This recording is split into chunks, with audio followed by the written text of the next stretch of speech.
Welcome to Sermons on the Side. I'm Brad. And I'm Richard. And life can move pretty fast, so we're here to slow down, dig deep, and find the story hidden in everyday moments. With years spent in ministry, friendship, and navigating real life together, we're all about blending humor, honesty, and faith into conversations that meet you right where you are. So whether you're brand new or you're back for more, we are so glad you are here. So relax, listen in, and let's discover meaning together. In the ordinary, the messy, and everything in between. Sermons on the Side, finding meaning in the everyday. Of the top 3% in terms of activity. Seriously? It's a true statement. Yeah. I follow this podcast news thing, and it shows me all like the monthly stats. That is a staggering stat. In fact, when you said it, my first thought was, surely you can't be serious. And your response is? First of all, don't call me Shirley. Yes, Let's there go! you I got it! Ladies and gentlemen, Brad just got an old movie reference.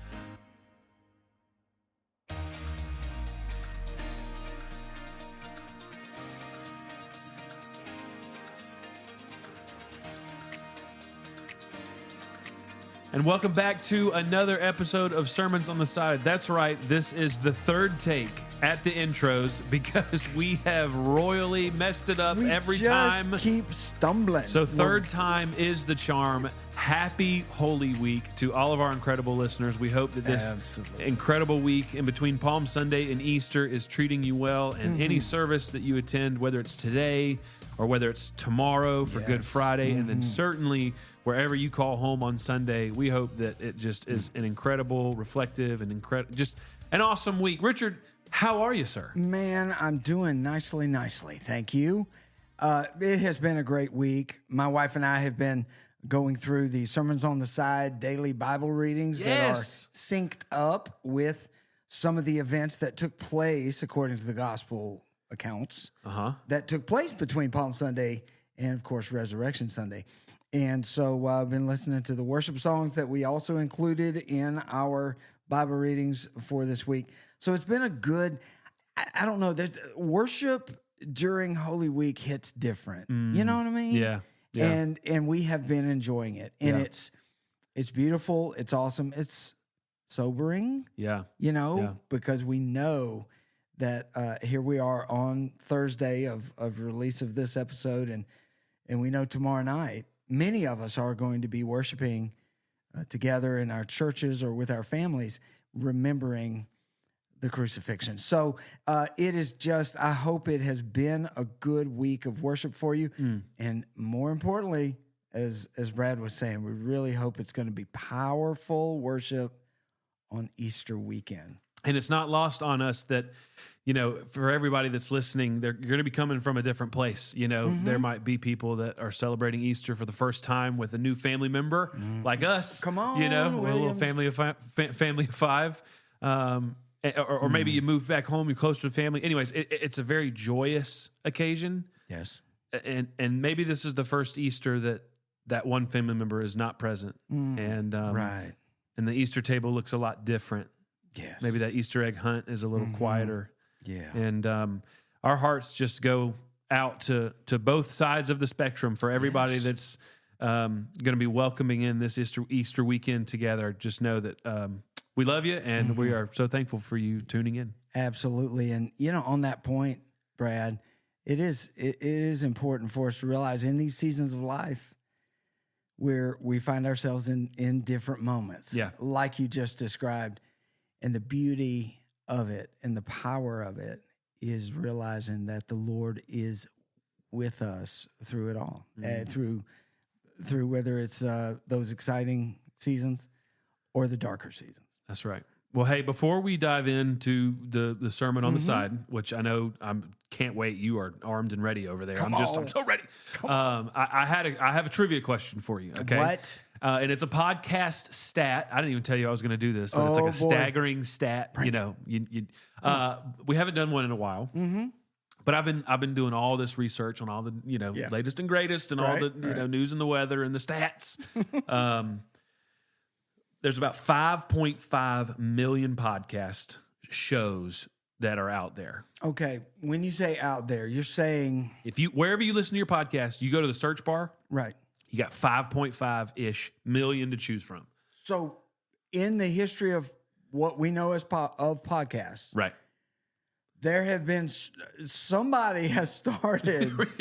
People have started 5.5 plus million, Closing in on 6. Wow, almost 6 million different podcasts Crazy. have been launched and created in the history of this great planet Earth. That's exactly right. Okay. And my question to you, sir, Oh boy, is how many released at least one episode last month? In the month of March, how many podcasts? 2025 How many podcasts released one episode? out of the. Do you want to do like a raw number, or do you want to do like a percentage of the 5.5-ish? What would you suggest? Whatever for one the you most- want to go for. Okay, I will do a percentage. Okay. Okay. So of I've that, got both for you, just so, Okay. armed and ready. of that, just shy of 6 million, I would say half, 50%. 50% 50% released an released episode. at least one episode in the month of March in 2000. No, sir. No, sir. Would you like to try again, sir? You way All right, overshot. 30%. Less. What? This is your last chance. We're doing things of 3 today. Okay, All right. right. 3 attempts We at the are. intro. We Hey, are. third Right, time's a charm. there you go. Third attempt at the percentage of the podcast that Okay, released at I'm least going one to episode. go 22%. In the month of April, less than 200,000 podcasts released at least one episode, which brings the total to less than 3% of all podcasts are considered active. So, round of applause to our Sermons on the Side community for being a part of the top 3% in terms of activity. Seriously.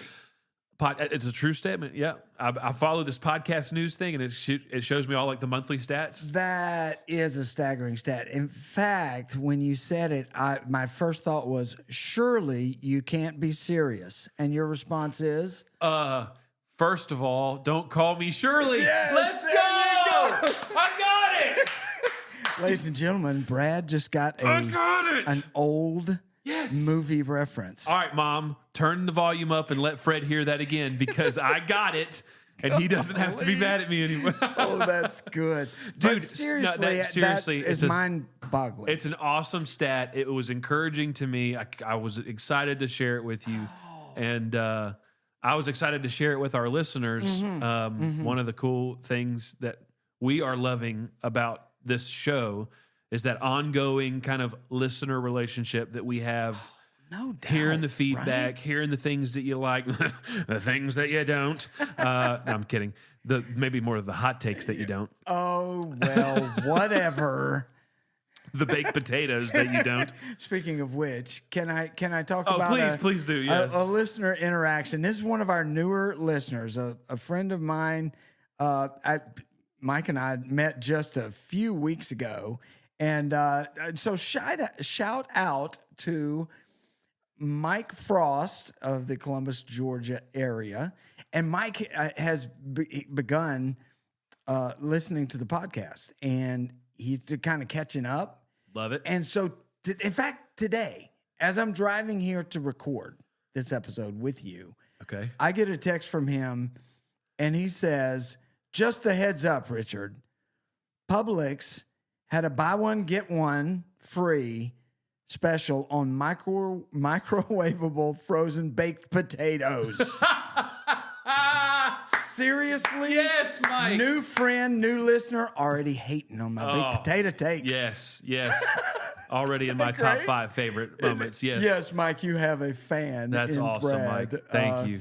But seriously, just the interaction, like you were saying. Yeah, man. So cool. We thank you for that. So awesome. Well, man, let's dive right in to this Easter special of the Sermon on the Side. Yeah, you made a reference to, or we were talking earlier about Holy Week, and in some of the more traditional churches and denominations who observe a lot of different things throughout Holy Week, it is observed that, if you were kind of tracking the timeline, if Good Friday is recognized or we use that to remember the crucifixion, then Thursday is kind of set aside as the day for thinking about the Last Supper that Jesus had with his disciples. Yeah.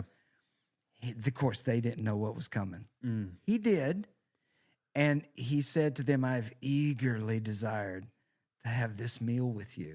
And then, of course, we know that he instituted what we understand and we observe regularly in our faith as communion, the Lord's table, the Lord's supper, the various ways, sacraments, the Eucharist, the different Christian traditions, have different ways of approaching that. So we thought it was appropriate, since this episode drops on Thursday of Holy Week, for us to talk a little bit about communion, about the Lord's Supper, about remembering the Last Supper, as it is termed. And so I want to tell you a story that happened to me, and I am bringing back up my granddaughter, Blakely. Now, we just all need to give props and shout outs to Blakely. If those of you who know my granddaughter, she's 7 years old now, and she's awesome.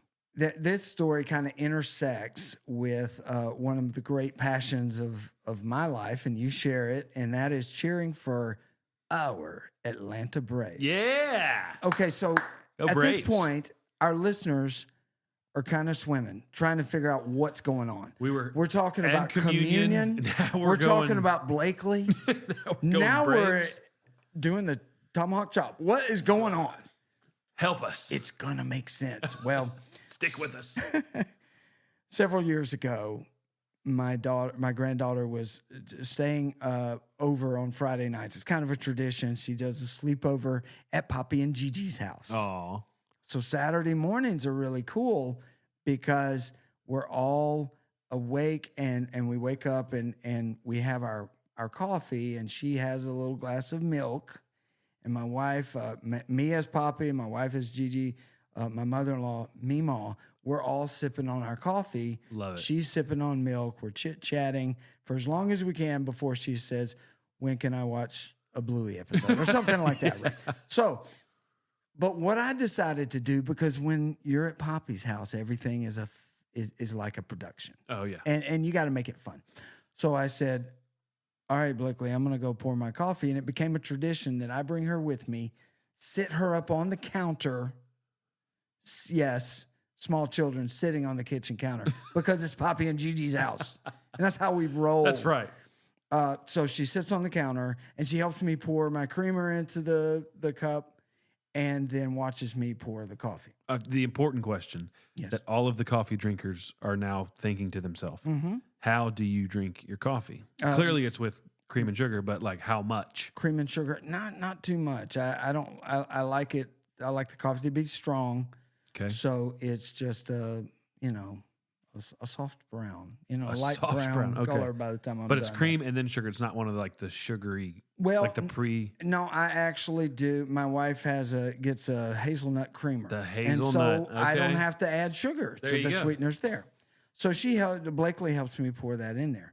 Now, so that we don't have to keep getting up, so our coffee doesn't get cold and we don't have to keep refilling a mug, we all drink out of some sort of a thermos or something. Yeah, or like a, what do you call it? A Yeti type. I got you. Okay. Tall thing for coffee. Well, Blakely's parents, and they got me just months before this story took place. They got me a wonderful Christmas gift. It was Christmas of 2021, and in November of 2021, our Atlanta Braves won the World Series. Oh, right? Who can forget? Absolutely. Come on. So I was given at Christmas, and I'm actually showing this to Brad right now. It is the large coffee, cup with a lid and all that, and it's got the logo that says Atlanta Braves and champions. Yes, World Series champions 2021. It's beautiful. So on that particular morning, this is the cup, the container I was drinking my coffee with, right? Okay, yeah. So Blakely helps me pour the cream. I pour the coffee, and then I get the lid, right? And I'm getting ready to snap the lid down. She says, Poppy, can I do it? Sure. She snaps it down, but she does it wrong. And this is a problem because I need the sipping part, the opening where I'm going to drink the coffee through. Right. It has to be lined up perfectly center with the World Series champion logo.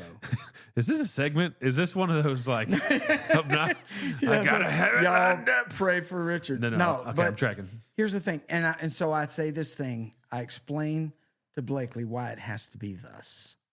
And I say, Blakely, I have to have it just so that when I raise the cup to sip, the last thing I see before I take the sip is the Braves World Series champion logo. Love it. And she goes, why do you do that, Poppy? And I said, because every sip I take reminds me that the Braves won the World Series. Oh, that's good. And her question after that was, well, did you forget? Is that why you need to be reminded while you're drinking your coffee? Well, and I said, oh, baby girl, I will never forget that. Never. She says, but she was confused. Why do I need to be reminded if I never actually 100% forgot? Yeah. And I explained to her, I said, no, the reminders sometimes are just intended to make you smile or to make you happy or to make you think about something. And as we got her down off the counter and went in to enjoy our coffee time, I realized, wow, that's really what communion is about. That's right. Jesus said after he presented the bread and then a little bit later the cup with the wine, and he said it each of those times, he said, every time, as often as you drink, as you eat this or drink this, do it in remembrance of me. And then we find in the book of 1 Corinthians chapter 11 where Paul, the apostle, is reminding everybody what the observance of the Lord's Supper and communion really is all about.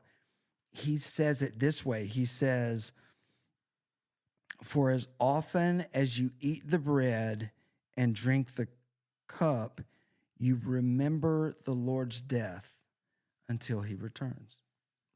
And so he is saying, remember. And to quote Blakely, or to paraphrase Blakely, it's not like we forget, right? Yeah.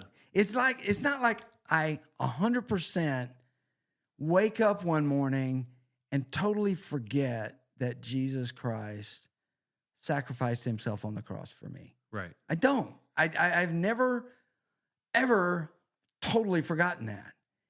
And yet I'm instructed by Jesus himself and later the Apostle Paul. I'm instructed, do it. Do it over and over. Do it regularly. Do it again. Do it again. And why? So I can remember. Not as if I'd forgotten, but because my heart and my mind can go flat on certain things.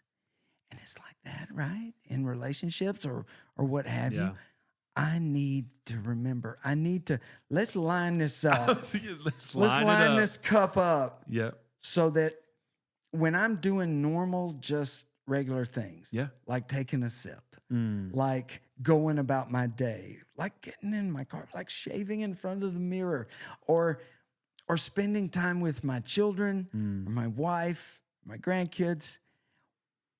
What can I do? Let's put some things in place that help me remember. You see, here's the thing. Now I'm gonna look. I think you see the point that God was saying, it's right? So awesome. So here's a question for you. I kind of want to reel it back to this silly little story about my Braves Cup. Okay. So, as a Braves fan, I want to ask you, what do you remember about October and November of 2021 when the Braves were making that magical run? What do I not remember?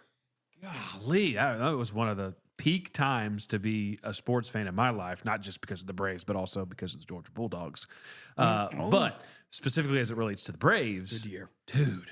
I mean, just start with the Brewers. Yeah, that first playoff series, right? When Freddie homered against Josh Hader. Oh, I mean, unbelievable. Best reliever in the game. Best reliever at the time. In the game. Unbelievable. But here's the one thing that I will tell you, and because I'd love to hear some things that you remember. Okay, I don't know if you know this. I went to a World Series game that year. Really? I went to Game 5 of the World Series. Oh, my. That was the game that in the first inning, Adam Duvall hits a Oppo Taco Granny. Grand slam. It was the loudest I'd ever heard a stadium live in my entire life. I'm on the back row. I'm on the back row on the third base side with my dad and with two of my best friends of all time, and we are shaking the fence that is keeping us from falling out of the stadium. I mean, we are going nuts. Now, here's the fun fact about that is that was the only home game in the entire playoff run that the Braves lost. Ended up losing the game. I went to the only game that we lost. But I went to a World Series game. Was it your fault? I don't know, but rest assured, I didn't go to Game 6 in Houston, and we won. Yeah. But dude, you talk about making memories. I mean, unbelievable time. Indeed. What's some of your favorite memories from that playoff run? And I'm telling you, now that I think about that story with Blakely, I look at this logo. And I have flashbacks in my mind to some of the great stuff. There was this one thing in the series before the World Series. The Braves were playing the Dodgers. We were so afraid they were going to come back and beat us like they had the year before. Yep. And it was late in this game, and we were ahead by a couple of runs. But late in the game, they get a couple of runners on, second and third, nobody out. I mean, there's almost no way. It was like we're totally going to lose this game. Yep. I mean, everybody in the stadium felt it. I felt it in my living room. Bring in this reliever named Matzik was his last name. And there's no way we're getting out of this. No way. None. And what does he do? He struck out the side, baby. He struck out 3 batters in a row. 2 of them are Hall of Famers, future Hall of Famers. That's right. That's true. It was so cool. And then there was this other game in the World Series itself. We're late in the game, and we're behind by a run. It's the 8th inning, and Dansby Swanson comes through with a rocket. I mean, he hits this solo home run, ties the game. Have we ever needed a home run more than we needed that? We needed it so bad. We needed it so bad. Oh. And then the next guy hits a home run. We go ahead, we win, and we go on to win the World Series. It's like these moments. I remember these moments. Oh, yeah, I do too. And look, God speaks to me through some of these things. And when I think about the intensity and the fun that that win in the World Series was, I also think about there were some very nervous moments, a ton of nervous moments where, as a fan, I said, it's not going to happen. We're toast here. We're going down. It's over. No hope. And then I look back when I see that logo, when I think about it, or if I can pull up the highlights on YouTube, and I remember, wow, how tense, how hard it was, how scary it was. And then they came through.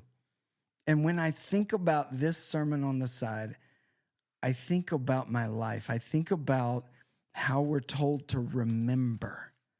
We're told all through the scriptures. There's a cool verse in 2 Peter chapter 1. Peter says that, therefore, I always intend to remind you of these things. Yes. As long as I am in this body, as long as I'm alive, Peter says, I'm going to stir up ways to help you remember about the Savior and about what he's done. And I think about situations in my life where the walls were closing in and there was no way out. There was no way I was getting out of that one. No way anything good could come out of the deep, dark tunnel that I was in. And yet, somehow, God came through. God came through in an absolute 100% no-win situation. Wow. Is anybody listening out there right now? Come on. Who is in a no-win situation? And you're like, that. It's as if the opposing team has the runners just about to score and Hall of Fame batters at the plate. There's no way out. And you don't see a way that you might not even feel you can survive it, much less think that one day something good could come out of that nonsense. But I am sitting here to tell you that I remember what he did for me. I remember what he's done for you, Brad. That's right. And so many of our friends. Yeah. You talk about, you think I was in the 8th inning. I felt like the 9th inning down a run with no hope at offense. No. And then all of a sudden, the Lord made a way. God. And he not only tied up, but all of a sudden, there's victory with the Lord. Oh, man. And you think about, those moments where you never needed something, you never needed God more. Needed God more than in those moments. Did right then. Exactly. And exactly. What did he do? He carried you. That's right. He came through. Oh. He turned it around. When we and look, we're not sitting here trying to be disrespectful to the somberness and the holiness that is communion and the Lord's Supper. That's right. Talk about something as silly, really, as a baseball game. But I want you to know the Lord is speaking to us. Yes. And he will speak to us in whatever way he can get through to us. Come on. And he'll speak our language, and he will say, I want you to remember.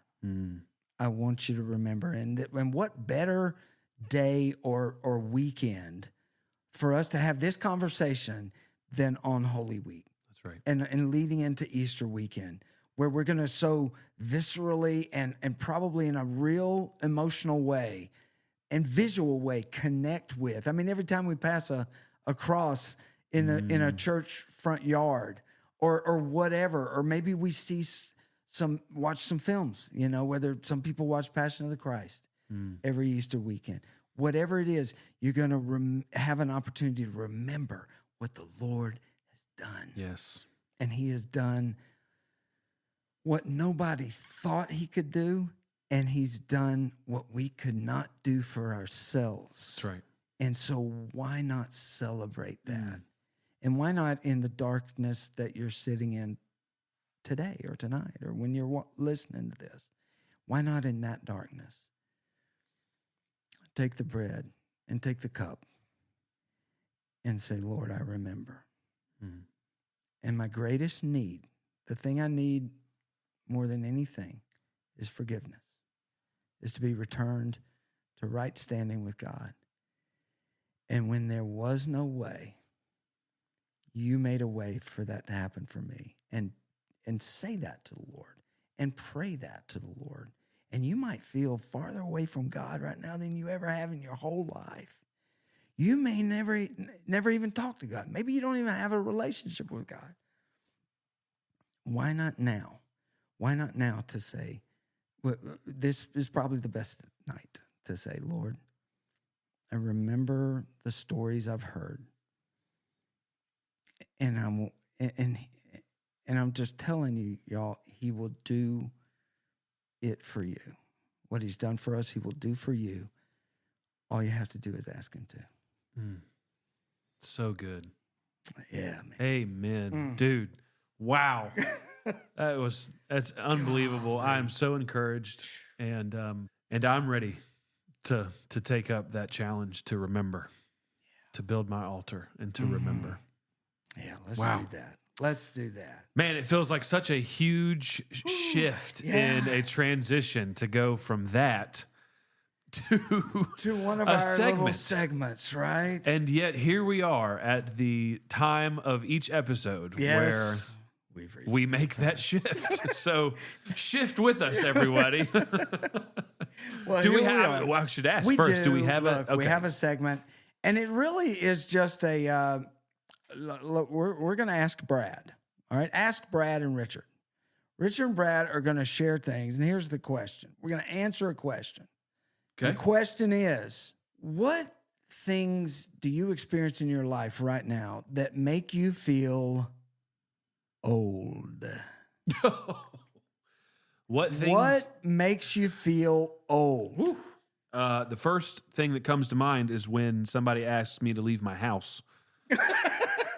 I'm like, no. Kidding me? Why would I leave my house? Don't you want to hang out with me? No. I'm offended that you asked me. Yeah, that's makes me feel old. Stay, get off my yard. No, that's right. You wild kids. So, all right, that's a great example. I'll give you one of my examples. I'm being funny, and let's just keep going. Okay, let's just keep going with this. All right. And this actually happened to me last week. And I was, pollen, allergies, right? Oh, yeah.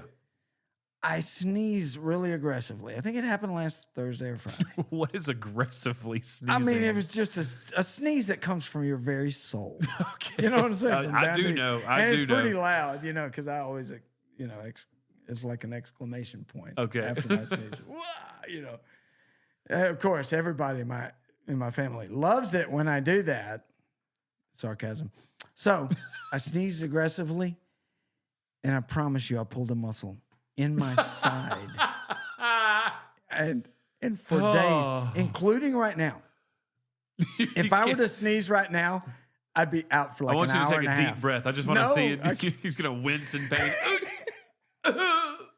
Oh my gosh! Oh and wow! I'm telling you, and it only hurts when I sneeze again, or if I reach wrong to pick up one of the grandkids or something like that. But I've injured myself sneezing. So that makes me feel old. All right. That's awesome. The last thing coming to mind for me is, and this one's not so much funny as it is just real. And when you think about the implications of it, I don't know if it's a byproduct of having very loud children right now, but dude, if it's a loud environment, count me out. I'm out. I'm out. Don't want to, I want nothing to do with it. Like, loud. No, what if loud is happening? Nope. No. I'll be walking out of there. You can miss me. You can miss me with a loud environment. Bro, I'm not going to lie to you. I drove home from work I went up to Atlanta for, an in-person event. I rarely do that, but when I do, it's awesome and it's fun. But I came home and I remember Lisa being like, oh, so did you listen to a fun podcast or an audiobook? I went, I didn't listen to one thing. I didn't make one phone call. I sat in the car in utter silence, and that was when I knew I was old. That is good. Well, I'll tell you this, man. And that's a great one. I guess the last one I'll share is also I was in Birmingham at visiting my family over the weekend. So I had a sore side from sneezing wrong and staying in a hotel, my wife and I, and the hotel pillows. It's you never know. It's a toss up. Oh, it is, right? And so here's the thing: if I sleep on a bad pillow, I feel like you're going to the IL. I have been thrown from a 3-story building at that point. You know what I'm saying? I wake up the next morning. I'm not right for days. So sleep, That's great. No, okay. I absolutely relate to that one. All right. We probably need to hear from some of our listeners on the things that make you feel old. I know there's some old listeners out there. Don't let me call you out, Larry.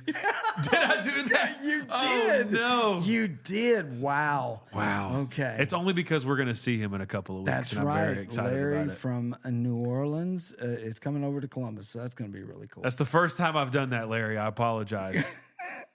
but it won't be the last. Okay. Hey, easy. Easy.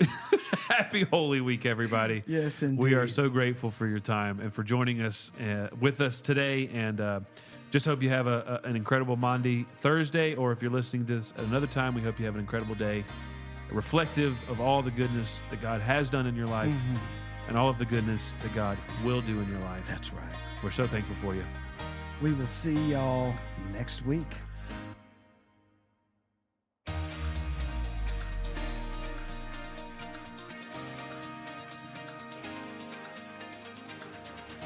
Larry's going to be hot. Look, I tell you, Larry's going to come to this town and he's going to exact some revenge. He's going to get me for that one. Absolutely. I love him. We'll maybe he'll prank you and we can take a picture of it and post it. He knows my love language is jank. Yeah, just messing with you, right? Just jabbing. Yeah, that's why you guys connect so well. That's right. Good stuff, man.